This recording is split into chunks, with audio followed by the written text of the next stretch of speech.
Bonsoir, bienvenue à tous. Ravi de vous accueillir dans cette édition régionale dont voici les principaux titres. Maryse Condé, récompensée. Le prix Nobel alternatif de littérature lui a été attribué. Une distinction qui couronne l'œuvre de l'écrivaine guadeloupéenne âgée de 81 ans. Beaucoup de personnalités saluent ce soir la romancière.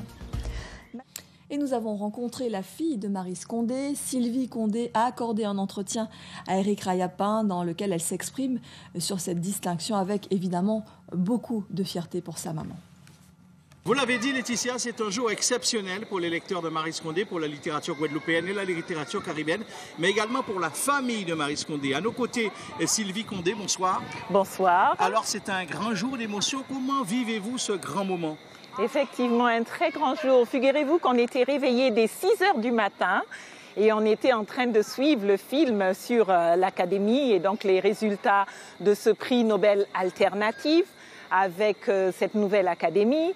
Et ça a été on a eu le stress pendant tout le montage parce qu'on s'est dit, mon Dieu, est-ce que ce rêve va réellement se réaliser? Est-ce qu'on va la nommer?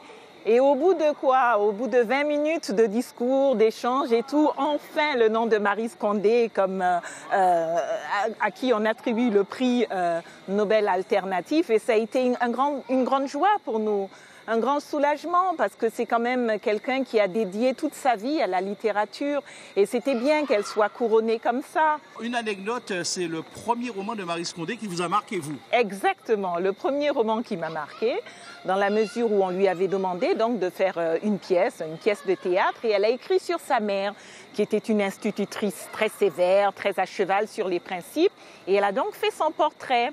Très contente d'elle, elle fait son récit et tout. Et à la fin, sa mère fond en larmes.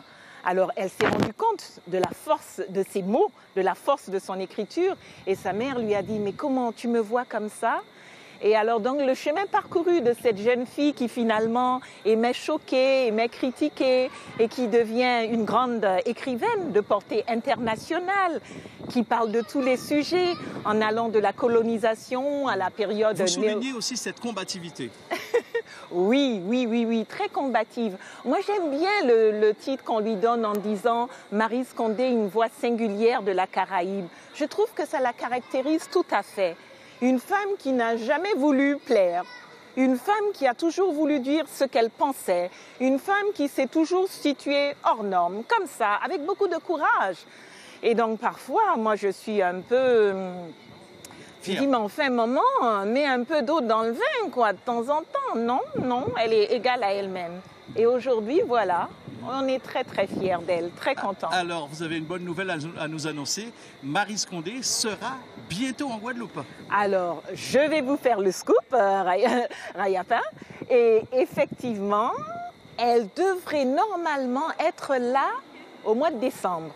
Et elle tient à faire ce voyage parce qu'elle voudrait remercier la Guadeloupe, les Guadeloupéens pour toute la mobilisation qu'il y a eu. On a été très touchés. Vous savez, au début, il y avait 14 candidats nominés.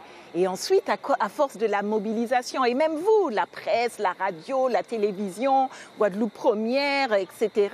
Ike vin vrai nous. Si, Ike vin vrai vous, Ike boy tout le monde. Voilà, Sylvie Condé, je vous remercie de nous avoir accordé cet entretien. En tout cas, ce soir, un grand jour, je le disais, pour Maryse Condé, pour sa famille et pour la littérature mondiale, tout simplement.